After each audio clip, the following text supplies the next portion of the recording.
Hello दोस्तों, आज हम इस वीडियो में बात करेंगे अध्याय नंबर 2 के पार्ट 2 में अर्हेनियंस सिद्धांत के आधार पर अम्ल तथा क्षारक क्या होते हैं और ये कितने प्रकार के होते हैं और इनके गुण क्या होते हैं और इनके उपयोग क्या होते हैं। तो मेरा नाम उत्तम प्रकाश। तो चलिए शुरू करते हैं।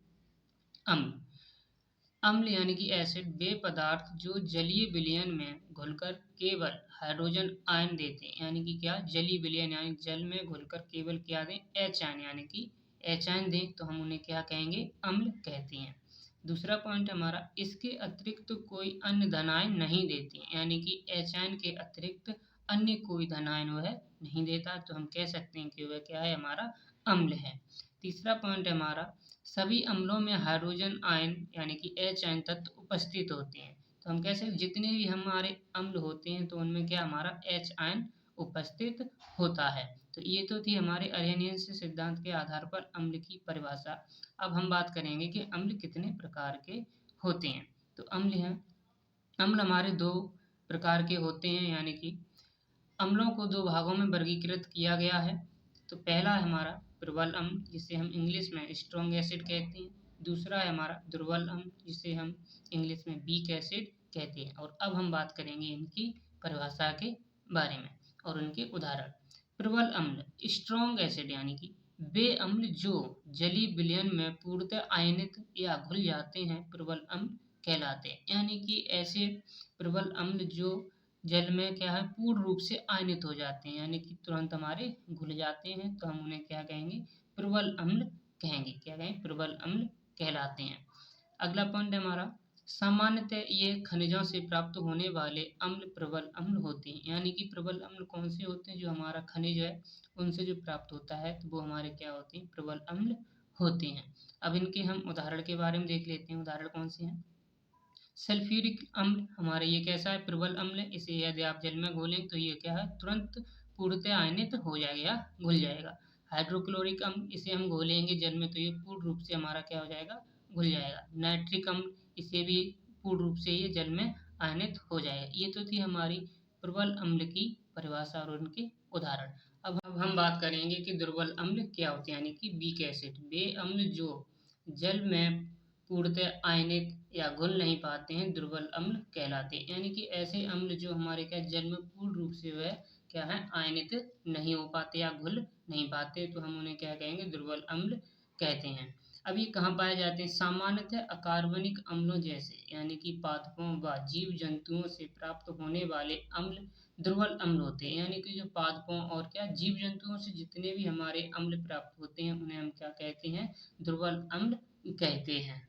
अब हम देखते हैं इनके उदाहरण क्या होते हैं, जैसे कि हाइड्रोजन साइनाइड HCN, एसिटिक अम्ल CH3COOH और फॉर्मिक अम्ल यानी कि HCOO है। ये हमारे क्या है, दुर्बल अम्ल हैं। यानी कि ये कहाँ से प्राप्त होते हैं, हमारे जीव जंतुओं और पादपों से ये हमारे प्राप्त होते हैं। ये तो थी हमारे दुर्बल अम्ल की परिभाषा और उसके उदाहरण। अब हम बात करेंगे अम्लों के गुणों के बारे में, यानी कि अम्ल के गुण क्या क्या होते हैं। तो पहला पॉइंट है हमारा, अम्ल स्वाद में खट्टे तथा जल में विलय होते हैं। यानी कि कैसे अम्ल होते हैं, स्वाद में कैसे खट्टे होते हैं और जो जल में कैसे विलय हो जाते हैं, यानी कि पूर्ण रूप से वह हमारे घुल जाते हैं। दूसरा पॉइंट है, अम्ल नीले लिटमस पेपर को लाल कर देते हैं। यानी कि अम्ल कैसे, नीले लिटमस पेपर को कैसा कर देते हैं, लाल कर देते हैं, वह हमारा क्या होते हैं, अम्ल। तीसरा पॉइंट है हमारा, अम्ल की प्राकृतिक क्षारक होती है, जिसकी क्रिया से कपड़ा, लकड़ी, कागज, त्वचा आदि को नष्ट किया जा सकता है। यानी कि इसकी प्राकृतिक, अम्ल की कैसी प्रकृति होती है, यानी कि एसिड टाइप की एसिड होता है। ये क्या करता है, हमारे कपड़े, लकड़ी और कागज और त्वचा को क्या कर देता है, नष्ट यानी कि जला देता है।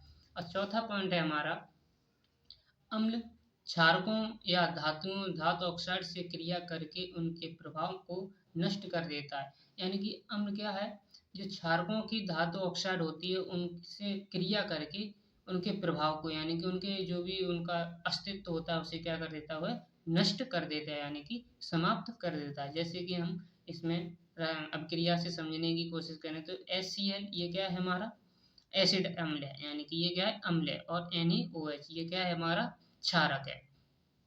इसकी अभिक्रिया जब हम दोनों की कराएंगे तो ये क्या होगा हमारा Na और Cl, ये Na और Cl हमारा एक हो जाएगा, तो ये हमारा प्रोडक्ट कैसा बन जाएगा, उदासीन यानी कि लवणीय बन जाएगा। यानी कि इसकी क्या है, इसने OH की क्या कर दी, इसकी अस्तित्व को नष्ट कर दिया, और ये दोनों मिलकर क्या बना देंगे, एक जल का निर्माण करेंगे। तो हम इसे कह सकते हैं NaCl प्लस H2 यानी कि सोडियम क्लोराइड और जल यानी कि लवण का निर्माण करते हैं।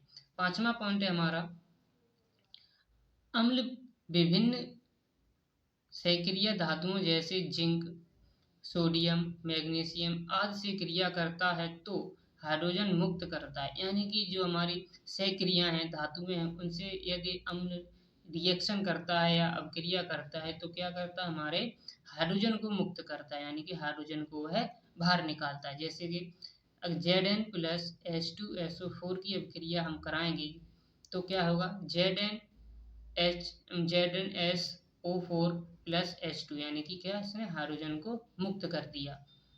जब हाइड्रोजन मुक्त किससे अभिक्रिया कराई हमने, सक्रिय धातु यानी कि जिंक से अभिक्रिया सल्फ्यूरिक अम्ल की कराने पर यह क्या करेगा, हमारा हाइड्रोजन को मुक्त करता है।